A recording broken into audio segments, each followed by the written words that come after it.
Bom dia, acabamos de fazer a primeira chamada. Então, aos que não estão presentes às 7 horas e 7 minutos da manhã, por favor, acordem mais cedo, vão dormir mais cedo, tá? Porque nós precisamos da presença de todos aqui e eu estou fazendo a chamada logo no começo. Então, semana passada nós vimos um pouquinho sobre funções da linguagem, sobre os 6 elementos principais da comunicação e aqui função principal, né? Aqui objetivo de texto, de linguagem, cada elemento se liga. Então, vou mostrar aqui para vocês, para a gente retomar, aquele diagramazinho que tem cada elemento da comunicação e as funções da linguagem aos quais cada um se liga. Ó, vejam aí. A gente viu a função emotiva, né, ligada principalmente ao emissor, ou seja, aquela pessoa que fala a mensagem, que emite, aquela pessoa que é o remetente, ou o locutor, ou o eu lírico, o autor, enfim, a pessoa que emite a mensagem. Ela pode emitir tanto falando oralmente, quanto escrevendo, né? Então, um autor de um livro didático, esse livro didático da gente, os autores, eles são os emissores, e nós, nesse caso, somos os receptores da mensagem. Quando uma função, quando um texto, ele valoriza, supervaloriza o emissor, colocando palavras, termos como eu, meu, minha, ou então falando muito de subjetividade, de coisas internas, nós estamos diante de um texto que tem predominantemente a função emotiva, tá? Agora, vale lembrar que as funções da linguagem, elas podem aparecer 2 ou 3 no mesmo texto. Só que a pergunta numa prova vai ser sempre qual é a função predominante, ou seja, qual é aquela que aparece mais, qual é aquela que tem mais a ver com o objetivo do texto, tá bom? Na função conativa ou apelativa, o nome já está dizendo aí, ó, apelar, tá? Apelar para quem? Para o receptor, para a pessoa que ouve a mensagem, que lê ou então que vê, né, diante de propagandas assim na televisão. E principalmente as principais marcas dos textos que têm a predominância da função conativa ou apelativa são o verbo no imperativo, faça isso, compre batom, assine esse pacote, tá. Verbos no imperativo e sempre colocando o você, né? Mesmo que não seja explícito, sempre é naquele diálogo com você e visando sempre convencer o receptor, convencer o outro lado, né? Persuadir o outro lado. Então, o principal objetivo da função conativa ou apelativa é esse aí. Na função referencial, a gente tem aqui o elemento da comunicação contexto ou referente ou assunto, né?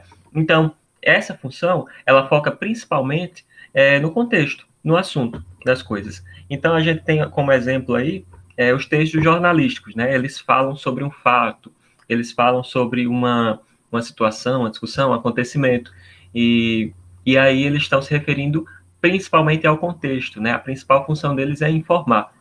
Outro texto que tem a principal função de informar é o manual de instrução, né? Ele vai, claro, conduzindo você, mas só que ele tem principalmente a função de informar quais são as partes do produto, para que serve cada parte, como se encaixa cada parte uma na outra. Então, aí a gente está diante de uma função referencial. Livros didáticos, né?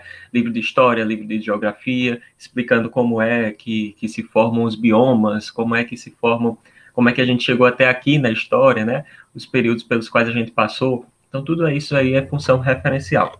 A função poética, ela é centrada na mensagem, na forma como o texto aparece para a gente. Então, rimas bem trabalhadas, construções poéticas em forma de desenho, tudo isso aí mostra a ênfase da mensagem sobre nós. Então, é função poética.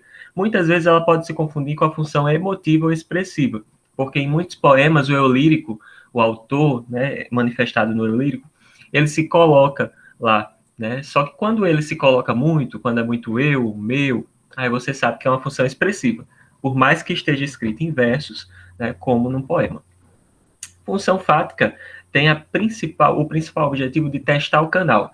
Então, eu falando aqui para vocês. Oi, tudo bem? Como é que vocês estão? Eu estou aí, ó, estabelecendo um diálogo, testando o canal. Então, quando eu estou perguntando a vocês, ei, vocês estão escutando? Ei, vocês estão vendo bem? Vocês estão ouvindo o vídeo? E aí vocês vão respondendo. Então, isso aí a gente está estabelecendo um diálogo, né, através desse canal, que é a videoconferência aqui. Então, é predominantemente função fática. E a função metalinguística, ela se centra no código. É a língua explicando a própria língua. É o filme explicando o próprio cinema. É a música falando sobre a construção da própria música. Né? A pintura, um quadro, um autor, um pintor, pintando ele próprio, fazendo o quadro. Então, quando a linguagem fala sobre a linguagem, por exemplo, num dicionário, né? Com as próprias palavras do português, se explica uma palavra do português. Então, quando a linguagem fala sobre a linguagem, qualquer que seja esse tipo de linguagem, a gente está diante de uma função metalinguística. Pronto. Em geral, é isso aí, tá?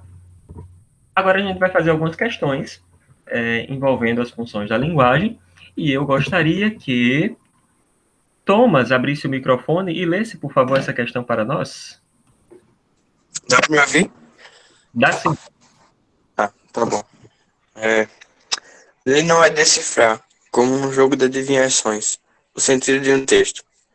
É a partir do texto, ser capaz de atribuir-lhe significado, conseguir relacioná-lo a todos os outros textos significativos para cada um, reconhecer nele o tipo de leitura que o seu autor pretendia e, dono da própria verdade, entregar-se a essa leitura, ou rebelar-se contra ela, propondo uma outra não prevista. Nesse texto, a autora. Caramba! Nesse texto, a autora apresenta reflexões sobre o processo de produção de sentidos, valendo-se da metalinguagem.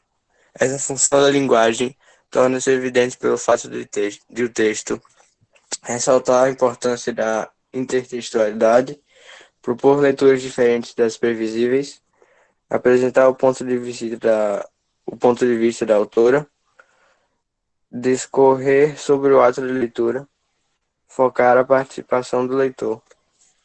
Obrigado, Thomas. E Podem falar aí no chat, pessoal, o que é que vocês acham que é? Letra A, B, C ou D? Qual a principal característica da função da linguagem que está expressa nesse trecho aí dessa questão do Enem? Ressaltar a importância da intertextualidade, propor leituras diferentes das previsíveis, apresentar o ponto de vista da autora, discorrer sobre o ato de leitura, focar a participação do leitor. Qual é a principal característica da função metalinguística, ou seja, o código falando sobre o próprio código, a língua falando sobre a própria língua?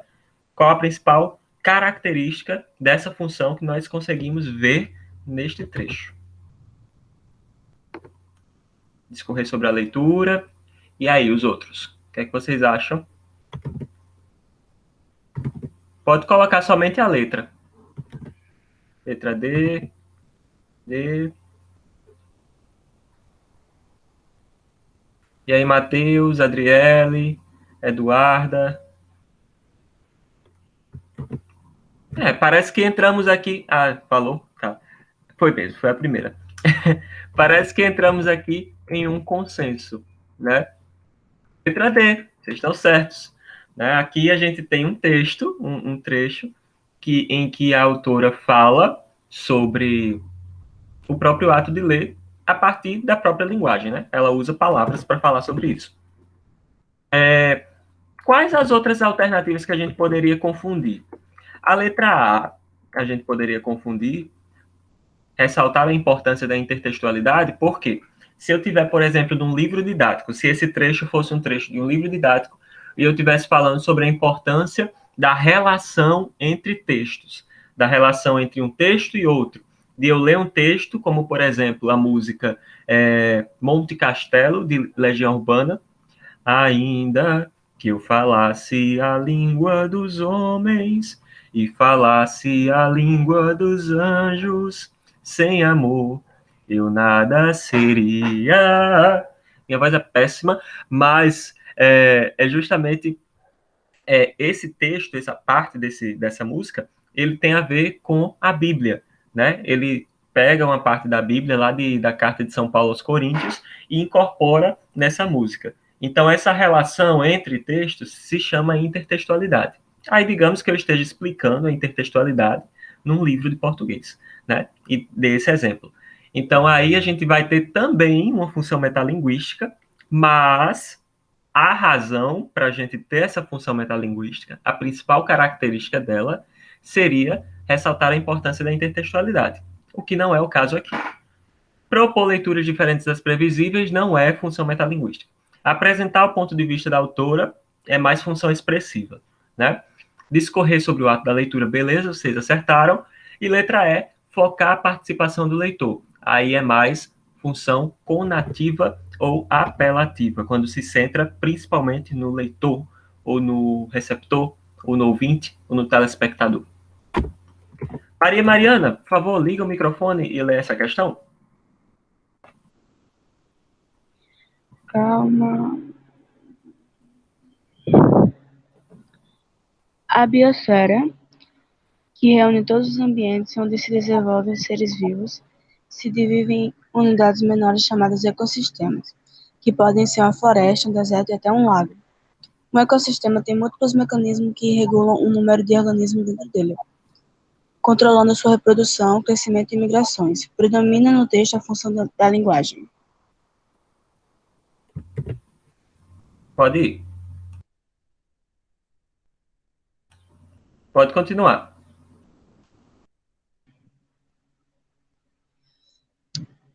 A. Emotiva, porque o autor expressa seu sentimento em relação à ecologia. B. Fática, porque o texto testa o funcionamento do canal de comunicação. C. Poética, porque o texto chama atenção para os recursos de linguagem. D. Conativa, porque o texto procura orientar comportamentos do leitor. Ou E. Referencial, porque o texto trata de noções e informações conceituais. Obrigado, Mariana. E aí, chat, o que é que vocês acham? A Adriele já botou aqui.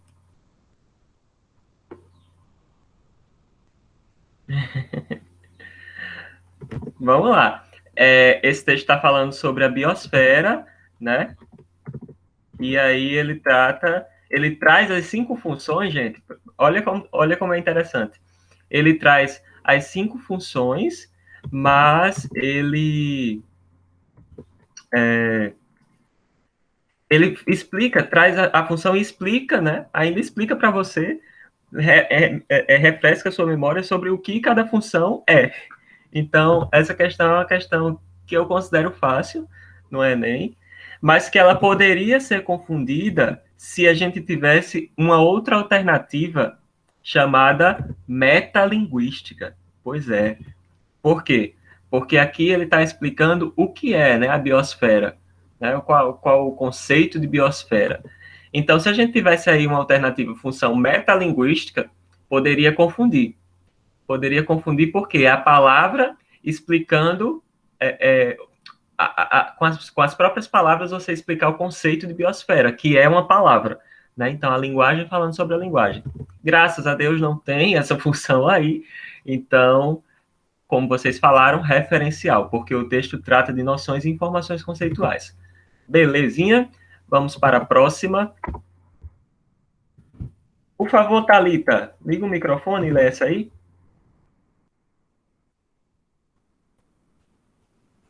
Desculpe-me, mas não quero fazer uma crônicazinha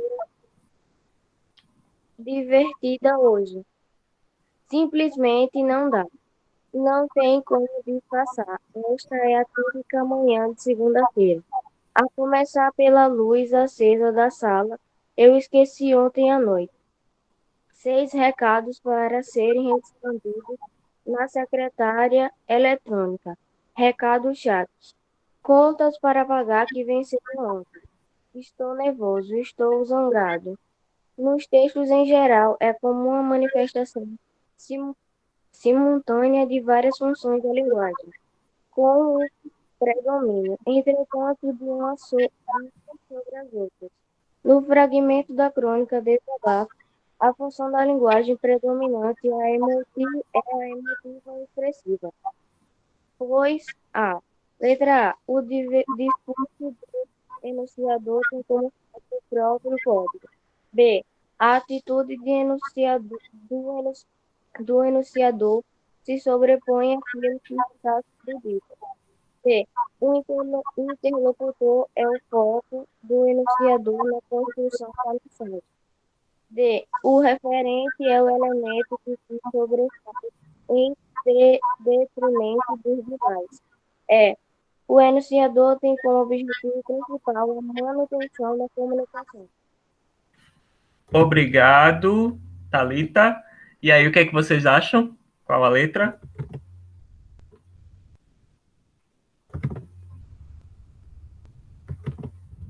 Aí teve um pouquinho de dúvida. Vamos lá, quero ver os outros.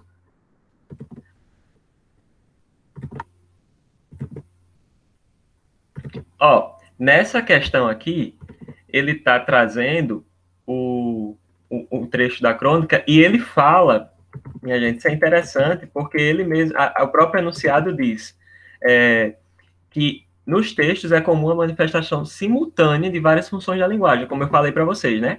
Pode ser que dentro de um texto a gente encontre várias, só que uma exerce predomínio sobre as outras. Tá? E nessa, ele não pergunta nem a vocês qual é a função predominante. Ele já disse. A função predominante aqui é emotiva e expressiva. Vocês só precisam, nessa questão, saber as características da função emotiva ou expressiva.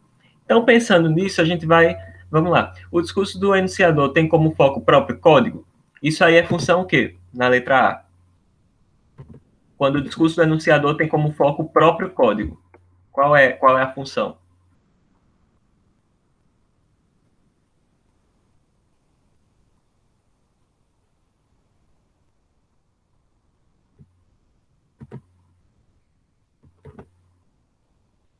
Ó, vê bem, o discurso do enunciador tem como foco o próprio código.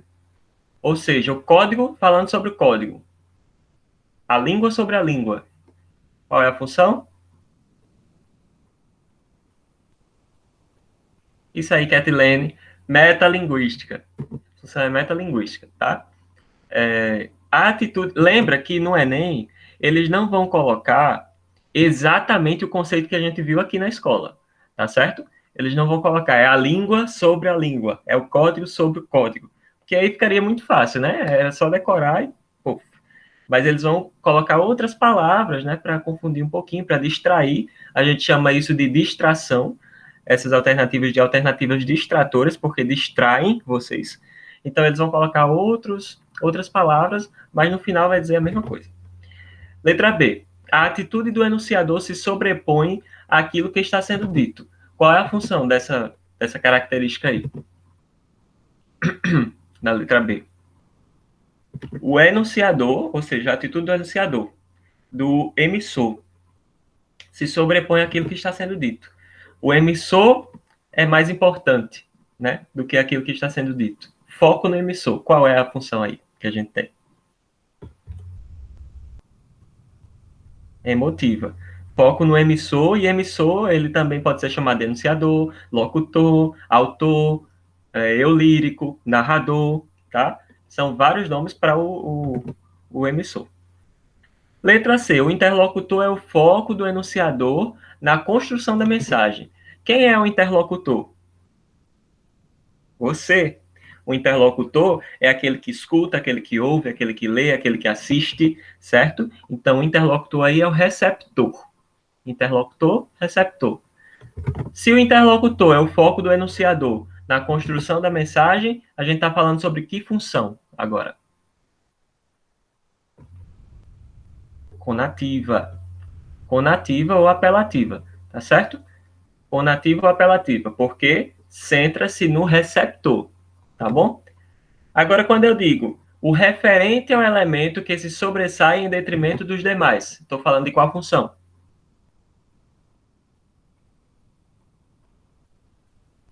Referencial. Está bem claro aí pelo referente, né? Mas eu poderia colocar: o contexto é o elemento que se sobressai em detrimento dos demais. Ou o assunto é o elemento que se sobressai em detrimento dos demais.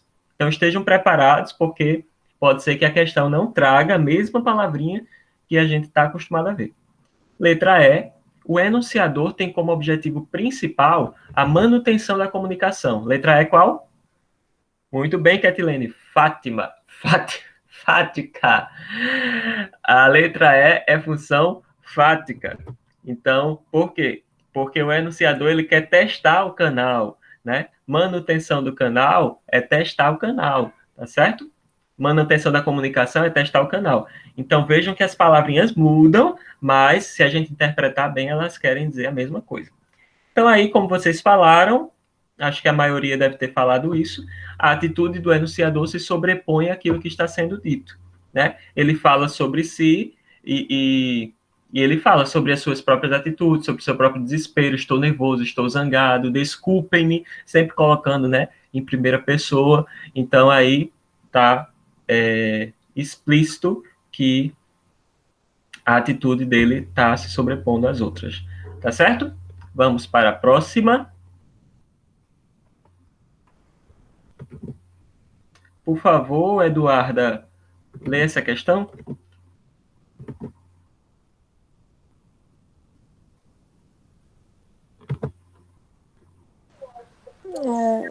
O telefone tocou. Alô, quem fala? Como? Com quem deseja falar? Quero falar com o senhor Samuel Cardoso. É ele mesmo. Quem fala?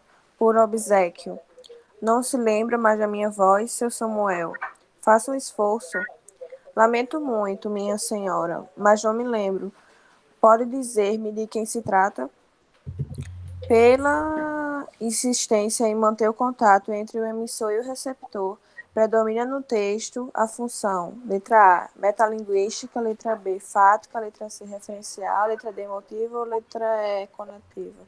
Obrigado, Eduarda. E aí, Samuel? O que é que vocês acham?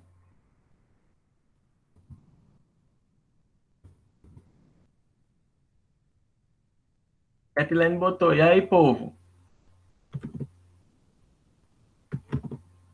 É fática, né? Diálogo, o contato, a insistência em manter o contato entre emissor e receptor predomina a função fática. Vejam aí, gente. Deixa eu ver se tem outra. Tem mais uma. Vou passar para essa para eu fazer minha conclusão. Samuel, por favor, lê essa questão. O hipótese, o termo é novo, de impensada origem e ainda definição que lhe apanhe em todas as pétalas o significado. Sabe-se só que vem do bom português.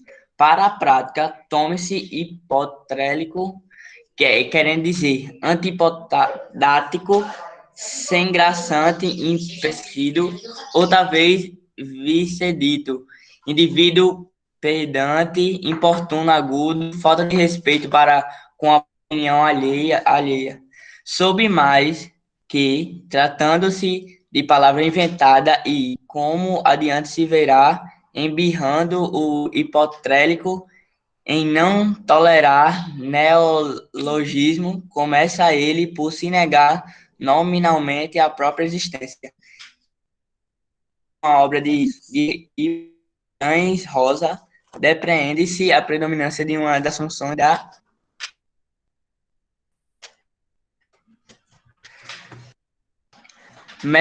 metalinguística, pois o trecho tem como propósito essencial usar a língua portuguesa para explicar a própria língua, por isso a utilização de vários sinônimos e definições. B. Referencial, pois o trecho tem como principal objetivo discorrer sobre um fato que não diz a respeito ou ao leitor, por isso o predomínio da terceira pessoa. Fato, pois o trecho apresenta a clara tentativa de estabelecimento de conexão com o leitor, por isso o emprego dos termos sabe-se lá e tome-se hipotrélico.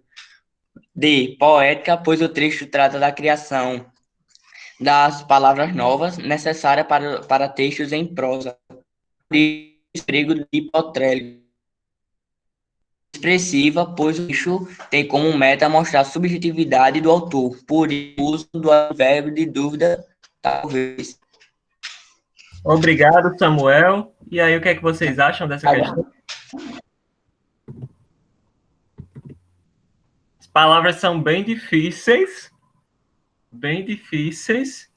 e o autor ele busca explicar um pouco da aplicação dessas palavras, ou seja, ele explica a língua através da própria língua.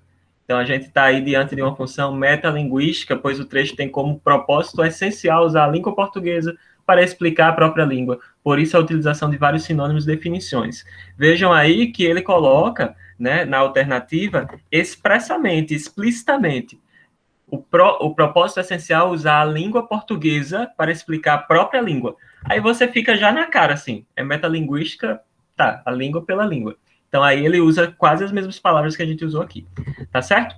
Então, ó, comentário geral é que nas questões do Enem, você tem questões difíceis, médias e fáceis. Essas questões que a gente resolveu aqui, tá entre, eu considero entre médias e fáceis, certo?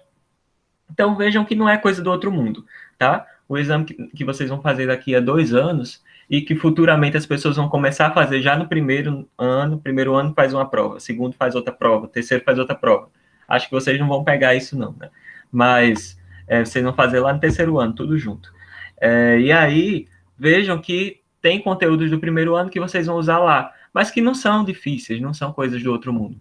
Daqui a pouco, quando chegar lá, vocês vão revisar, vocês estão vendo agora, se vocês tiverem uma base sólida, né, consistente, se vocês conseguiram compreender bem o conteúdo, vocês vão se dar bem para revisar, porque já vão ter aprendido. O negócio é só refrescar a memória, tá? Então, vamos agora saber que a teoria das funções da linguagem, ela não é suficiente para explicar a complexidade da comunicação humana. Pois é, essa teoria aí das funções da linguagem, que tem os 6 elementos de comunicação, todos bonitinhos lá, cada texto tem seu objetivo bem traçado, que responde a um elemento de comunicação, essa coisa bem... que coisa bela, bonita, muito fácil a comunicação desse jeito. Isso aí não é suficiente, porque a comunicação ela não é tão pacífica assim. Pelo contrário, a comunicação ela é muito... tem muita luta, tem muita briga. Então, assim, depois de um tempo, os teóricos, os linguistas, eles descobriram que a linguagem, ela é muito mais interação, né? E por ser interação, ela é embate. Imagina aí, você lutando com outra pessoa para dizer que seu ponto de vista, ele é o certo. E outra pessoa querendo provar que o ponto de vista dela é o certo. Às vezes a gente vê esse tipo de discussão, né? Mas até mesmo quando eu estou aqui falando para vocês, dando aula para vocês, mesmo que eu não esteja brigando com vocês, né, eu estou explicando um conteúdo, então, de certa forma, eu estou fazendo com que esse ponto de vista que eu estou passando através da aula, ele chegue até vocês, e ele convença vocês, ele mude a cabeça de vocês, ele mude a opinião de vocês. Então, a partir de um momento, se descobriu que a linguagem, ela não é pacífica, ela é luta. A linguagem é luta, é interação. E justamente por ser interação é que ela é luta. Por quê? Porque se a interação entre pessoas diferentes, imagina comigo, se a linguagem é interação entre sujeitos diferentes, entre pessoas diferentes, logicamente essas pessoas, como são diferentes, elas têm interesses diferentes, elas têm pensamentos diferentes. Então, num diálogo, uma pessoa busca praticamente sempre convencer a outra de alguma forma, de alguma coisa, certo? Busca persuadir a outra, busca chegar a determinado objetivo, principalmente argumentativo, com a outra pessoa. Então, se interesses são diferentes, obviamente, né, na linguagem, eles vão se manifestar também. E aí a linguagem vai ser esse espaço de interação social e esse espaço de luta também, tá certo? Mas a gente tem que sempre buscar e prezar pela comunicação como uma forma de diálogo, como uma forma de pacificar as relações. Linguagem é interação. Interação entre pessoas, interação entre textos, imagens, filmes, livros. Então, não é somente quando eu digo para vocês linguagem é interação entre pessoas, a gente não pode ficar restrito à questão de entender a linguagem como interação entre pessoas oralmente, tá? A linguagem ela é interação oral, mas também é interação, interação escrita, tá? Ela é verbal, mas ela também é não verbal. Então, ela pode ser verbal, como eu estou falando para vocês, né, oral, mas ela também pode ser não verbal, imagens, filmes, Charles Chaplin, cinema mudo. Então, quer mais exemplo de linguagem não verbal do que aquilo ali? E aí, interação até mesmo, a gente interage, pessoal. Eu acho que foi Lidiane que falou que leu Shakespeare, que seria legal a gente ler Shakespeare. Então, quando a gente está lendo Shakespeare, um clássico de 1600 e pouco, aí, lá do Renascimento, a gente está interagindo com o autor, a gente está interagindo com aquela época, a gente está interagindo com as produções daquela época. Então, vejam, interação, abram a mente de vocês, ó. Interação é muito mais do que o diálogo entre duas pessoas num momento específico e no mesmo lugar, certo? Ou então é muito mais do que um diálogo estabelecido através do telefone, via telefone, traçado através do telefone. A interação, ela é um diálogo que pode sobrepor a história. Vocês pegam, por exemplo, se pegar, por exemplo, a Bíblia, a gente tem ali uma interação com várias culturas, com vários povos do mundo, povos principalmente, né, de 2000 anos atrás. Então a gente tem ali, a gente tem a interação com os romanos, a gente tem a interação com os judeus, tem interação com anteriores aos judeus, que eu não sei nem quais são, com os hebreus, etc. Então aí você vê que a partir de um texto, a partir da linguagem, a gente estabelece essa relação de troca, né, entre o meu conhecimento, o que é que eu tenho de conhecimento do mundo, e o que é que o outro tem de conhecimento do mundo para passar para mim. Como eu pedi para vocês lerem aí no livro, peguem aí o livro de vocês. Vou dar um tempinho para vocês pegarem aí.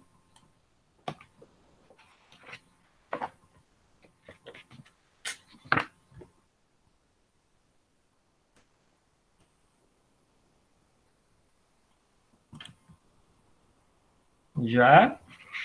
Abram aí na página que a gente fez.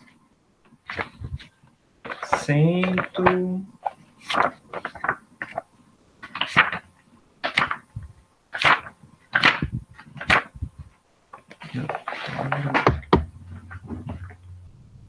Cento e 178.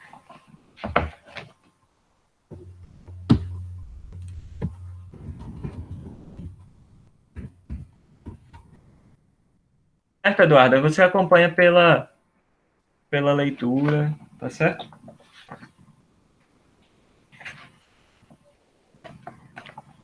Página 178. Eu pedi para vocês responderem, né, um estudo dirigido sobre literatura e sociedade, tomando como base essas páginas aqui. Não, nem foi, né? Não, foi não. Na verdade, foi não. Foi naquele estudo dirigido sobre funções da linguagem, eu pedi para vocês tomarem como base essas páginas aqui. E tem uma pergunta que eu falo o seguinte: por que as funções da linguagem elas não são suficientes para explicar a complexidade ou explicar a comunicação humana? E aí vejam na página 177. Lá no finalzinho, num boxinho amarelo, tem dizendo assim, ó: a linguagem é uma prática social humana de interação entre sujeitos, como eu falei para vocês. Por meio dela, os interlocutores expressam e constituem sua identidade em situações de uso ocorridas em contextos socio-históricos determinados, tá? Então, a linguagem é essa prática que vai para além das funções, para além daqueles 6 elementos de comunicação. A linguagem, você se constitui como ser humano, como cidadão, né? A partir do que você lê, a partir do que você ouve, a partir do que você assiste.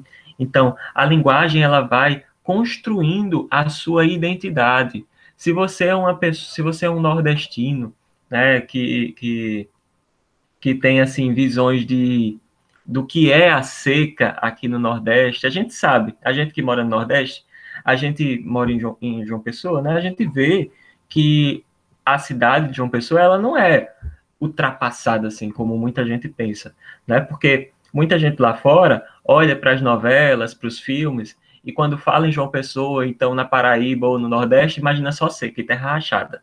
Por quê? Porque essas pessoas, elas estão acostumadas a um estereótipo, a uma imagem construída pela linguagem. Ora, novelas, filmes, séries, né, são uma forma de linguagem, são uma manifestação de linguagem. Então, se você vê sempre aquele estereótipo, terra rachada, seca, vaca morrendo, osso, você vê aquilo ali o tempo todo. Você nunca vê, principalmente as partes dos prédios aqui, dos carros, né? João Pessoa é uma das capitais que tem os carros mais luxuosos que tem, acho que talvez no Brasil. E aí você não consegue ver essa realidade, né? Porque você está acessível, a sua interação é com textos que mostram a seca. Então você imagina, você constrói na sua cabeça o pensamento de que João Pessoa, Paraíba, é só seca.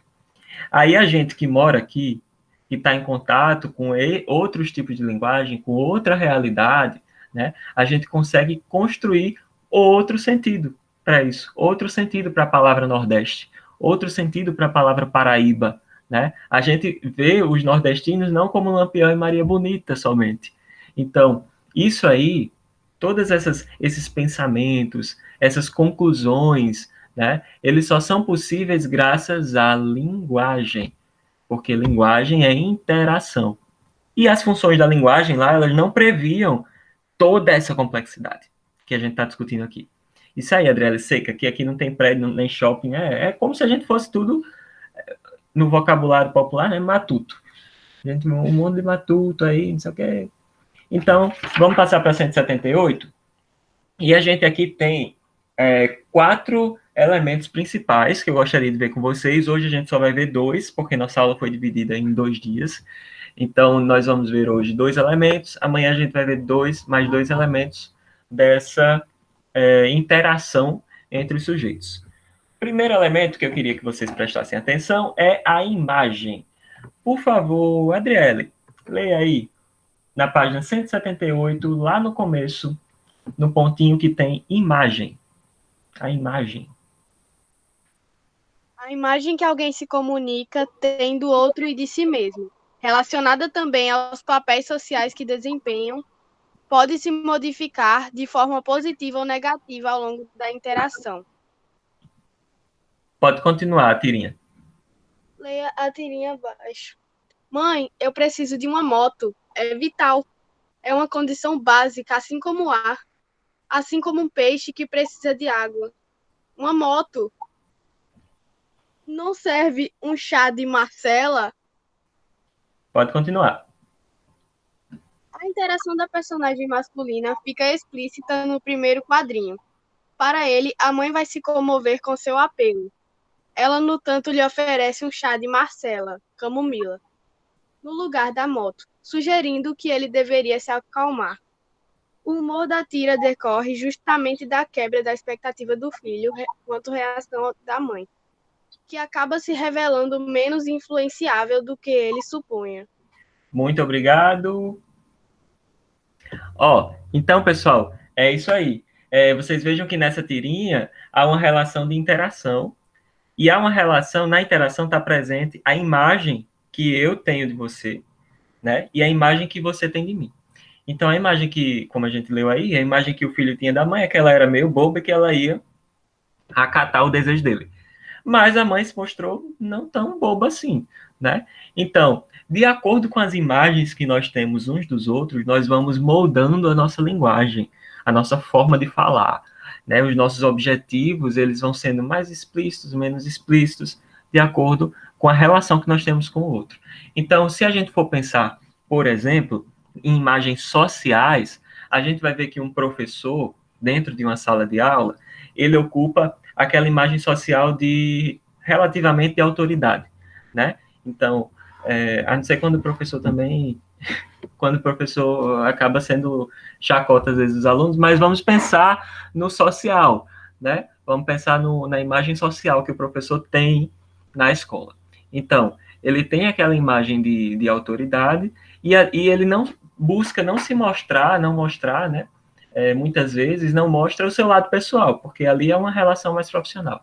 Então, vocês chegam para mim e aí vocês não sabem, muitas vezes, o que eu gosto de fazer, vocês não sabem o que eu faço no meu tempo livre, vocês não sabem como é que eu estou me sentindo agora, né, emocionalmente.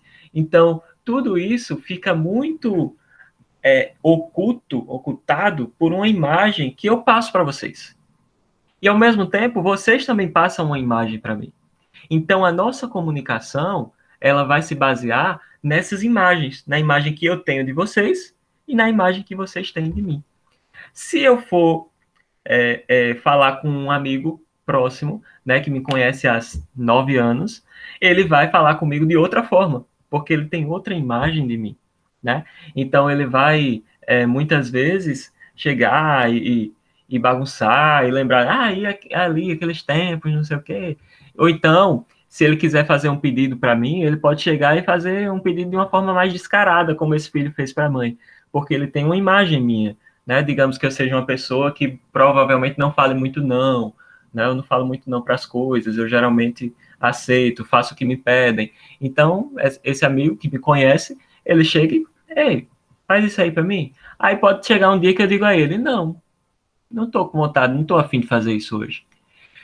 E aí pode ser que isso quebre a imagem, quebre a expectativa dele, né? Então, nós nos comunicamos através dessas imagens, que nós formamos uns dos outros.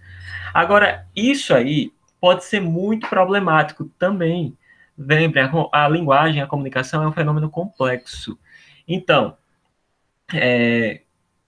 se a gente for pensar na imagem social, que, por exemplo, vamos falar sobre racismo, né? A gente está muito nessa discussão. Uma pessoa negra numa sociedade que tem uma supremacia, né, branca, né, que historicamente tem essa supremacia, ela pode ter algumas imagens sociais estabelecidas nessa sociedade, e a gente vai ver um pouquinho nesse vídeo aqui. São estereótipos, isso se chama estereótipos.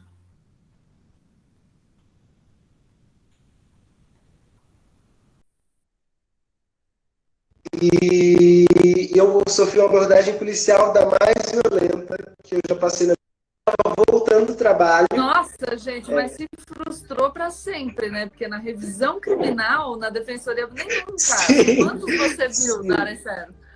Nossa, vi milhares de casos. E aí, eu estava voltando do trabalho e eu sofri uma abordagem policial da mais violenta que eu já passei na minha vida, assim. Tava voltando, tava parado na frente da estação, assim, chegou um cara e me pediu uma grana para pagar passagem de ônibus. Falei, claro, tipo, eu sempre fui assim, meio doido, ajudo as pessoas. Aí dei. Na hora que eu dei, chegou, tipo assim, 4 viaturas, com fuzil apontando já, mandou ajoelhar, tava eu e mais 3 amigos, colocou o fuzil na nossa cabeça na frente da estação de trem, assim. Todo mundo chegando do trabalho, 6 da tarde, descendo um monte de gente me vendo ajoelhado no chão com um fuzil na cabeça, assim.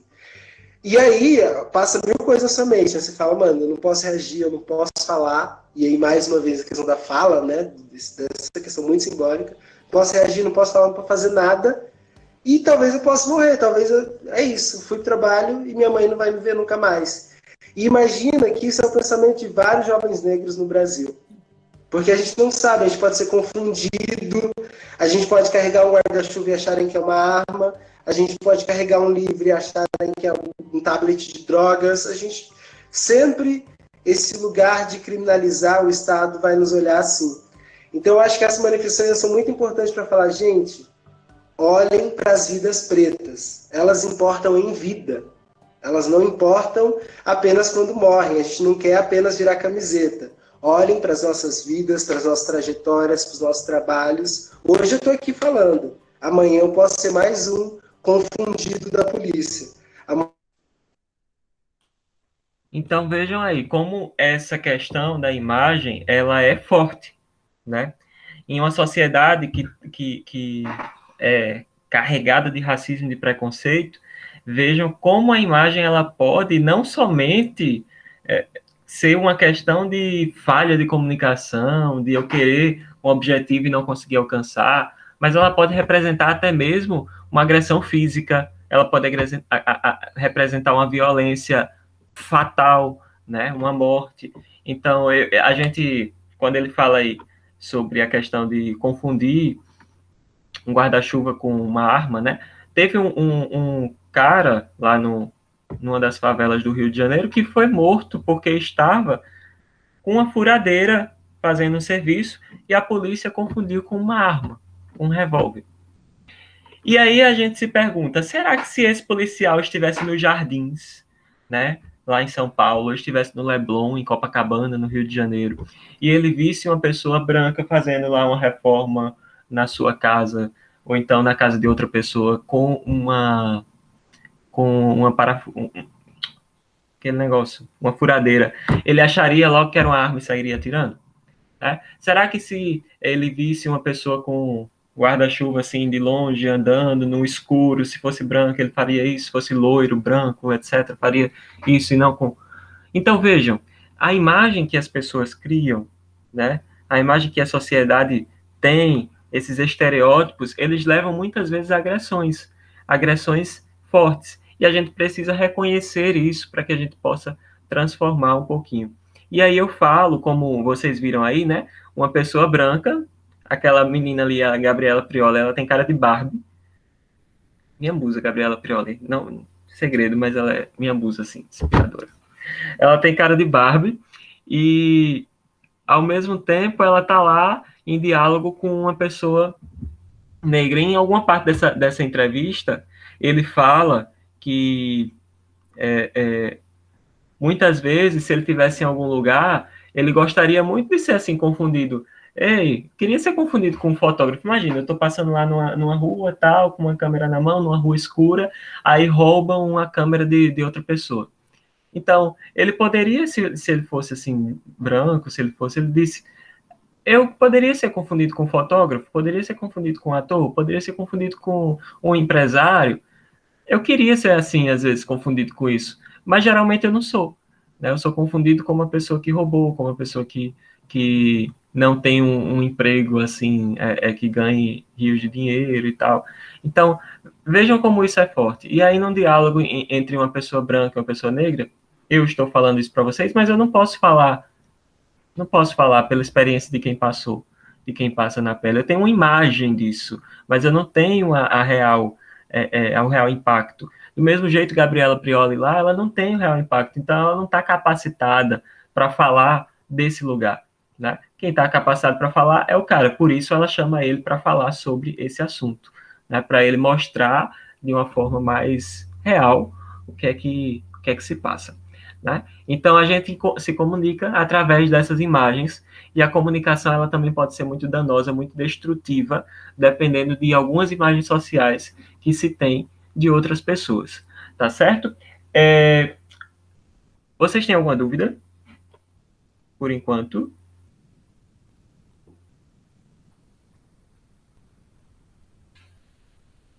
Dúvidas?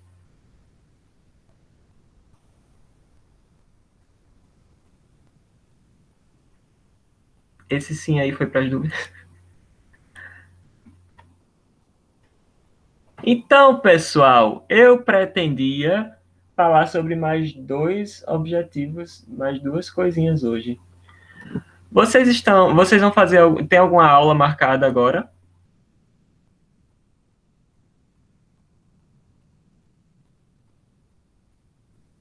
Tem alguma aula marcada? Vocês podem ficar comigo mais 10, 15 minutos.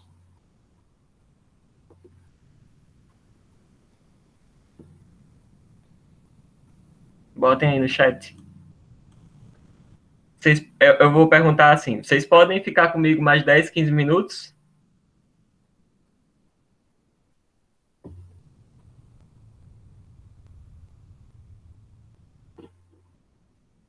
Após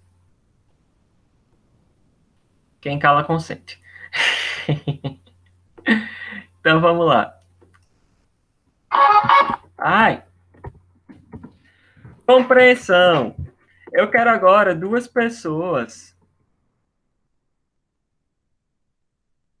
Eu quero dois voluntários aqui, rapidinho.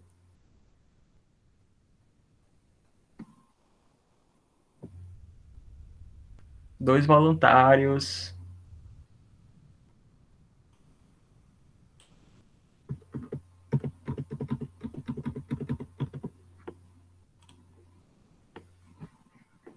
Dois voluntários.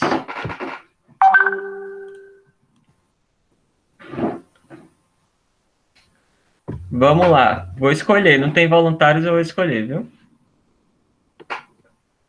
Matheus.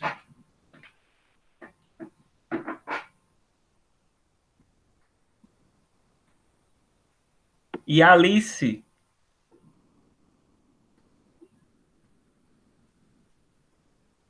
Matheus e Alice. Matheus, você pode ligar, por favor, o microfone? Aliás, o microfone não, a câmera, só a câmera.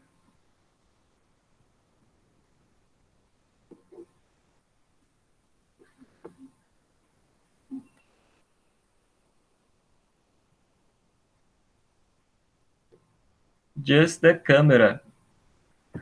Eu preciso de alguém que ligue a câmera para este experimento.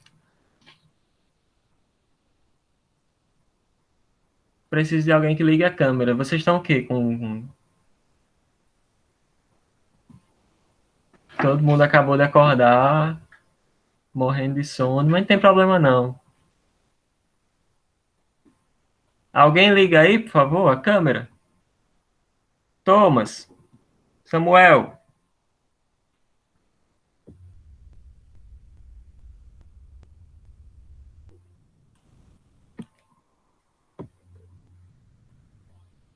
Vai ligar, Thomas? Então eu vou mandar para você, tá?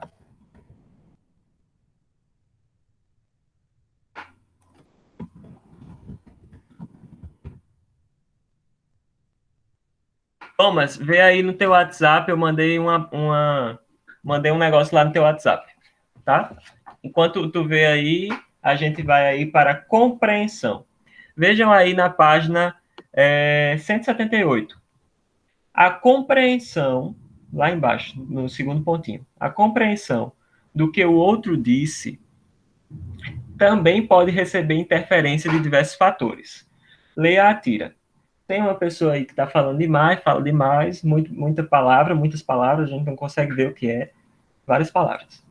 Aí ela diz no final: te contei que meu problema de comunicação é não conseguir me incomunicar, e a Mafalda fica, oi?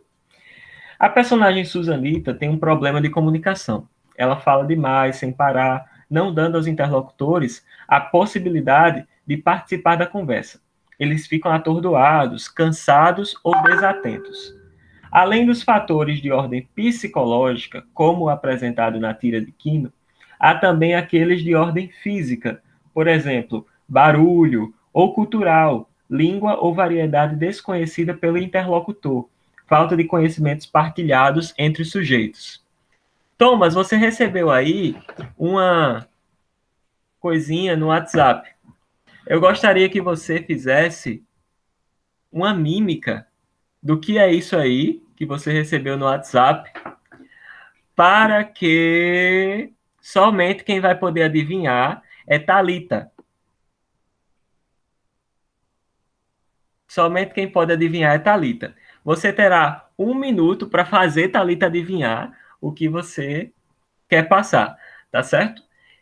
Vou marcar, deixa eu celular. Vou marcar aqui. Atenção.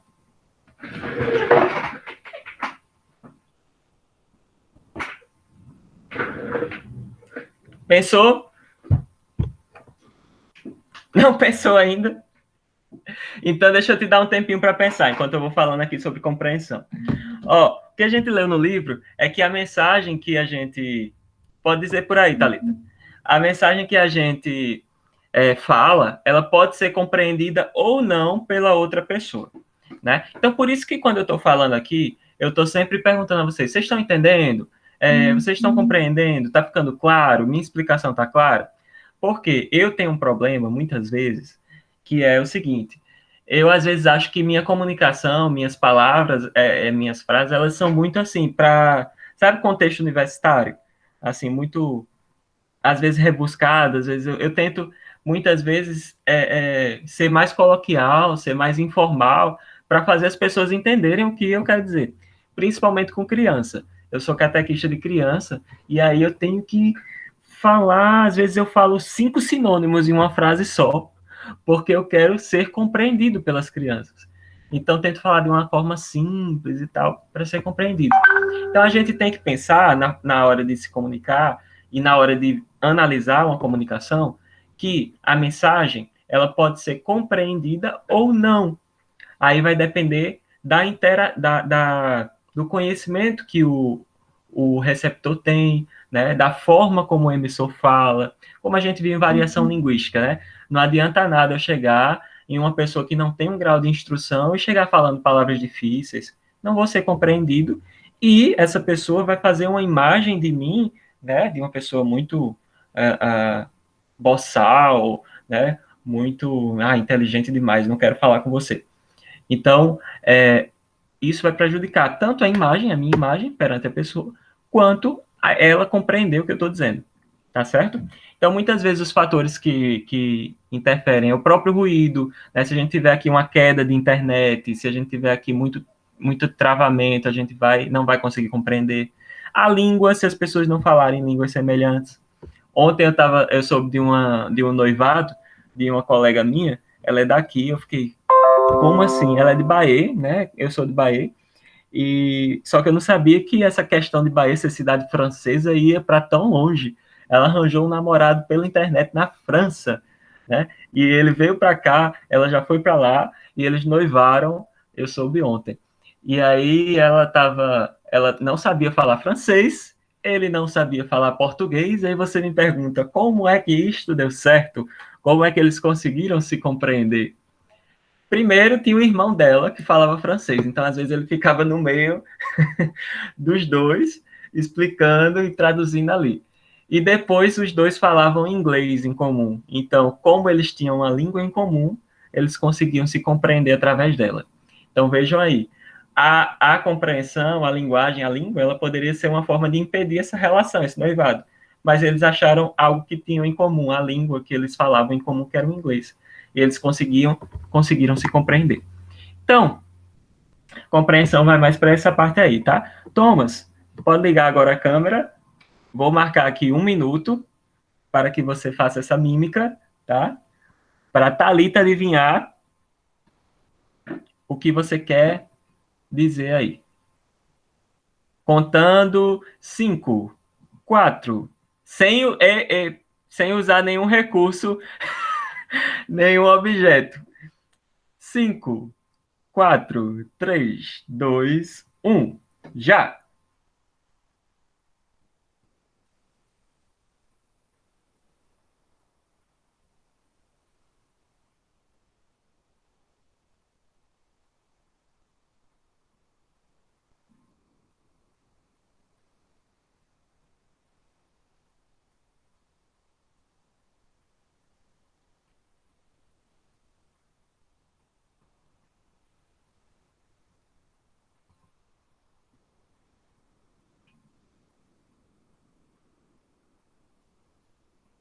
Vai tentando, Thalita, vai botando aí no chat, tentando adivinhar.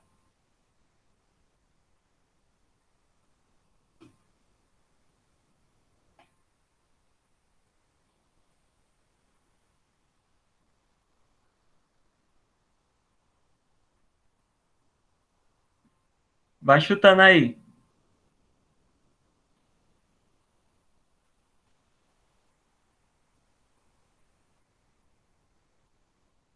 Ah, peraí, Tom, mas ela não tá vendo nada. Ela não tá. Mas peraí, a Adriele tá vendo. Vai, Adriele, tenta aí adivinhar.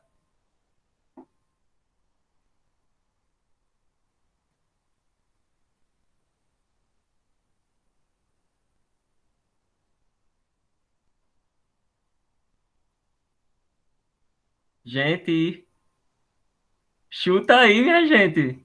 Eu tô entendendo.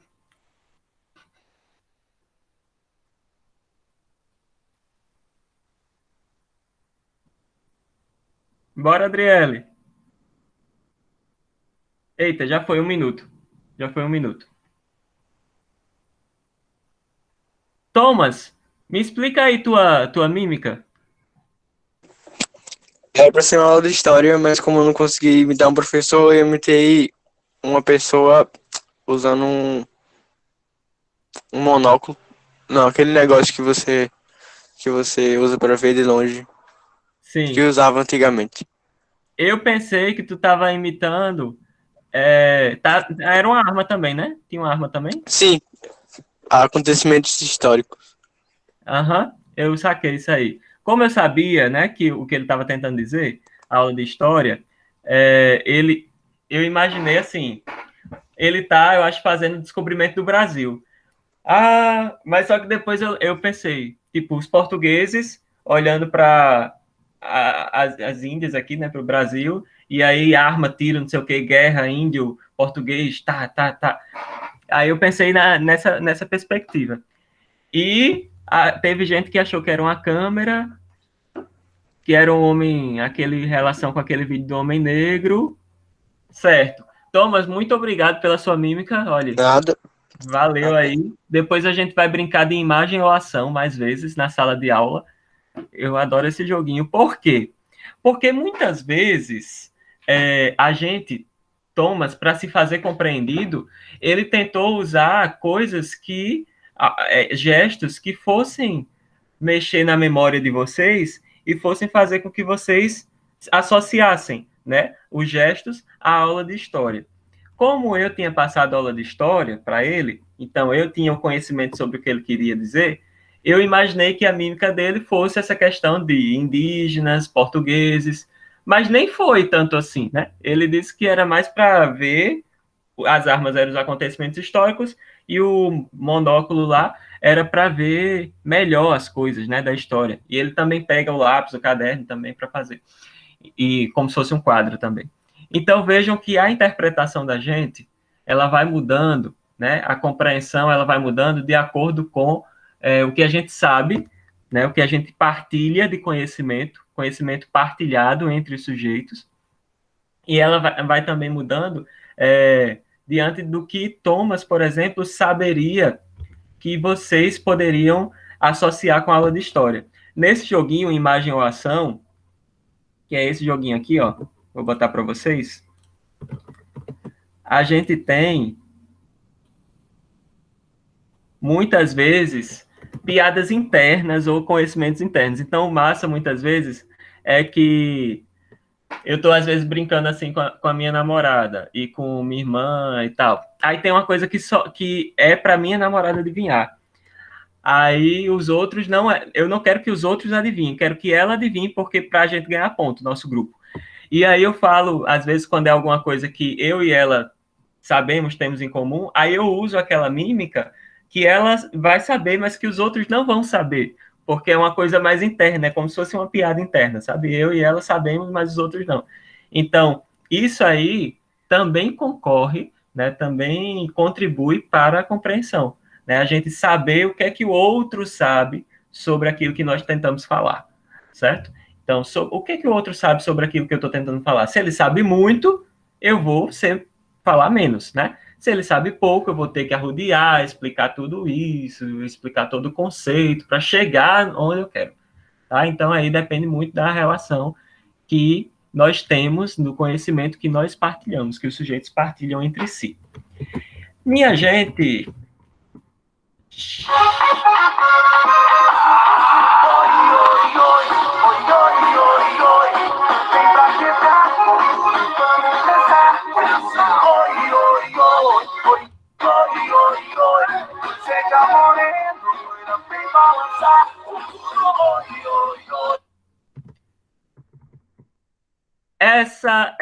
Esse é o toque da libertação, tá?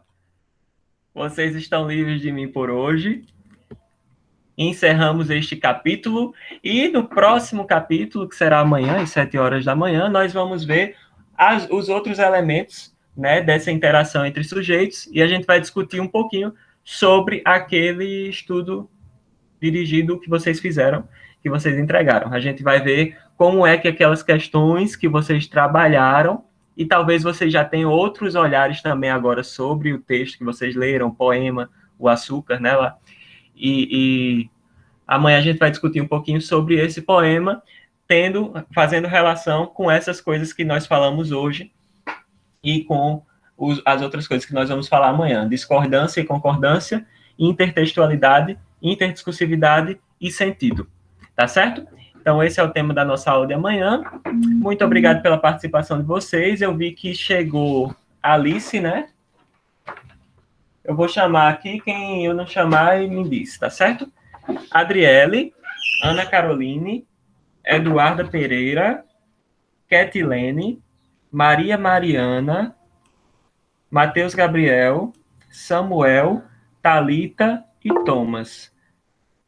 Só a Alice que eu não chamei? Acho que foi. Alice. Pronto, pessoal. Muito obrigado pela participação de vocês. E até amanhã, tá certo? Espero que vocês tenham compreendido. As dúvidas podem deixar no meu WhatsApp ou perguntar amanhã.